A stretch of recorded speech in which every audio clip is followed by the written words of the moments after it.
আসসালামু আলাইকুম dear viewers friend, আপনারা একটি জামাইকান বেরি ফল গাছ দেখছেন। এই গাছটার আমি পট পরিবর্তন করব। এখানে ফুলও আসছে, দেখেন। এই পটে ছিল, আমি কেটে নিয়ে এভাবে বের করেছি।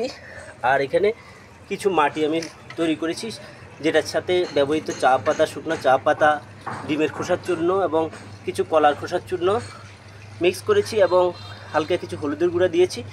আর এখানে এই টবটাকে আমি প্রস্তুত করেছি। এই টবটার নিচে আমি কয়েকটা ছিদ্র করেছি এবং ছিদ্র করে ইটের কংকর দিয়ে উপরে এক ইঞ্চি পরিমাণ বালি দিয়েছি।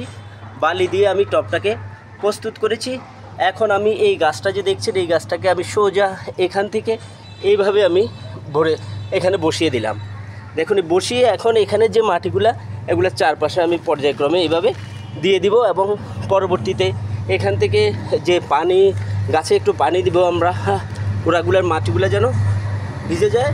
এইভাবেই আমরা সাধারণত যে কোনো একটা পট থেকে আরেকটা পটে গাছকে আমরা স্থানান্তর করব এবং নিচে অবশ্যই কিছু ছিদ্র করে দিব এবং তাতে একটি গাছকে একটা বড় টব পাবে। যেহেতু গাছটাতে ফুল আসছে, আরও আপনারা দেখছেন নিশ্চয়ই কিছু ফুল রয়েছে এবং ফলও রয়েছে, তাতে আশা করি গাছটি সুন্দরভাবে বেড়ে উঠবে এবং এখান থেকে জ্যামাইকান বেরি অথবা পানামা বেরি ফল ইনশাল্লাহ ধরবে। পরবর্তীতে ভিডিওটার আপডেট দেওয়ার চেষ্টা করব। এই সংক্রান্ত যদি আপনাদের কোনো প্রশ্ন থাকে কমেন্টস করে জানাবেন, আমি ইনশাল্লাহ ফ্রি হয়ে উত্তর দেওয়ার চেষ্টা করব। সবাই ভালো থাকবেন, বেশি বেশি করে গাছ লাগাবেন। ধন্যবাদ।